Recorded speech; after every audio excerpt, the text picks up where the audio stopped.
السلام عليكم صاحبيال كسو دوادا قيبتي سدحات شيكوينكي قصالك بدنا كفتنكي بسلة أما بسلة جوكس وحينو مريسي شيكادي حبسيغا aan isku wareysano sheekada xigta miyaw iyo maya raaliyo iyo dhibane nin baa saaxiibkiis marti qaaday markuu saaxiibkiis u yimid waxa jikada ka adeegayay ninkii loo yimid iyo kii yimid xaaskiisa oo la socotay kii martida ahaa xaaskiisa waxay leedahay gacaliye maxaan kuu keenaa kii martida loo ahaa xaaskiisana waxay leedahay wariyaa waxaas ii keen markii la qadeeyay bay labadii nin iswareysteen kii dhibanaha ahaa baa yidhi war saaxiibow sidaan xaaskayga raaliyo uga dhigi karaa taada oo kale wuxuu ku yidhi saaxiib markii aan isguursanaynay habeenkii ugu horreeyey waxaan soo kariyey hilib sariirta hoosteedana waxaan geliyey mukulaal markii hilibka aan u fadhiisannay oo bisadii soo baxday ayadoo miyaw leh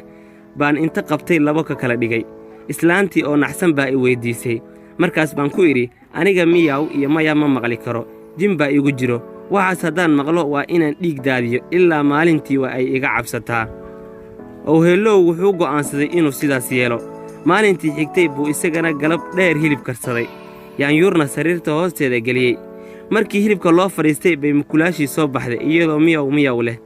laba gobol buu ka kala dhigay islaantii baa weyddiisay waryaha maxaa dhacay wuxuu ku jawaabay aniga miyaw iyo maya haddaan maqlo jin baa igu soo dego oo waa inaan dhiig daadiyaa intay dharbaaxo labada indhood uga ridday bay tidhi jinka iyo aabbaha wase dhiigaan tirtir neef yahow sheekada xigta wixii xoog aan haayay dabada baan iskugu geeyey nin reer waqooyi ah ayaa xamar shaqo ka soo raadsaday cidna kama yaqaan wuxuu raadiyey mid ay ilmo adeer ahaayeen waxaa lagu yidhi magaalada marko ayuu jiraa baabuur baa la soo saaray dhallinyaradii soo dhowaynaysay baa kula kaftamay marka ragga ayaa lagu kufsadaa ee silaali kolkuu marka yimid baa waxaa boostajada ka soo waday in adeerkiis oo la soo wargeliyey markii ay guriga yimaadeen buu yidhi waryaa shaqo ii daydaydee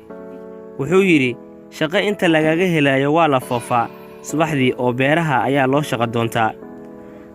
waxaa loo soo gaday yaambadii uu beeraha ku fali lahaa waxaana lagu yidhi magaalada markii aad ka baxdo dadka beeraha u socda raac oo warayso subaxdii xigtay wuxuu istaagay magaalada bannaankeeda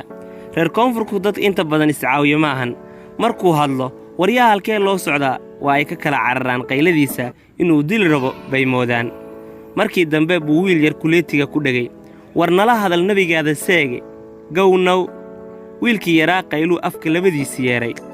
kuwa saaxiibbadiisa ah oo soo daba socday baa ku soo kala orday hoylaam maxaa ku daari maxaa kugu dhacay camal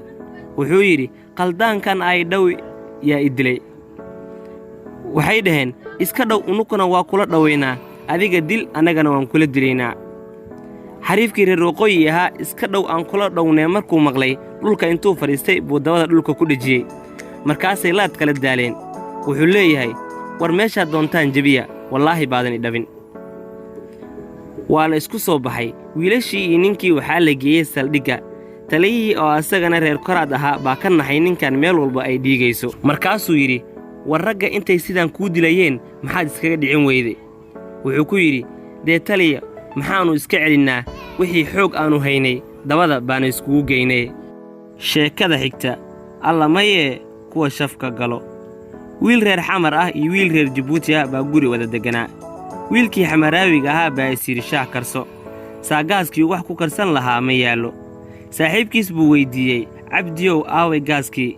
kii reer jabuutiga ahaa baa yidhi walaal kuwa dusha galo baa qaatay isagoo ula jeeda wiilasha dabaqa koro deggan baa qaatay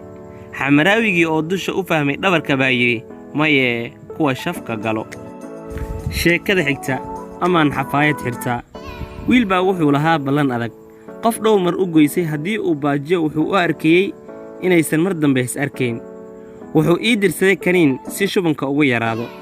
wuuba ka sii daray wakhtigii ballantana waa la joogaa kulaha aabbaheed wastada caawa hadday iga fakata habeen dambe arki maayee amaan xafaayad xirtaa sheekada xigta dee isku laab oday nolosha ku adkaatay biilkii carruurta iyo qaylaaddiisa weysan baa wiilkiisii curadka ah wuxuu ku yidhi aabba waan qaangaaray ee naag iyo aroosi waa adigoo aabbaha ku dhibban awowgaa ma laguu keenay odaygii si uu wiilka iskaga jeediyo wuxuu ku yidhi geedkaada dabada ma gaaray wiilkii wuxuu yidhi maya odaygii baa yidhi markuu dabada gaaro baa naagta ugu quruxda badan kuu dhisayaa wiilkii siduu u jiidayey oo wax kasta iskugu dayey aakhirkii wuu gaarsiiyey markaas buu dhahay aabba wuu gaaree ii guuri odayga kulahaa maxaad naag ku falaysaa dee isku laab sheekada xigta naalayrta u dhig qolo safar ah baa baabuurka ka hallaabay markii ay istaageen oo waxyar joogeen bay gabarhkaadii qabatay darawalkii oo marqaan cirka maraayo bay ku tidhi walaal biyo isii caag saddexlaa oo shidaal ku jiro buu siiyey gabadhii degdeg bay jiq meeshaan ah gashay markii ay xaajootay bay istiri bal iska dhaq saa hoosta olashay ayadoo boodboodaysay bay darawalkii ku soo laabatay oo ku tidhi balaayo hole shidaal baad i siisay ee biyo isii alla waan gubanayaa darawalkii intuu geesgees u fiirshay buu yidhi naamarqaanka ha naga jiirine layrta u dhig saaxiibayaal barnaamijka maanta halkaa ha inoo joogo waxaan rabay inaan idin ogeysiiyo inaan maalinta arbacada sidoo kale soo gelin doono sheekooyinka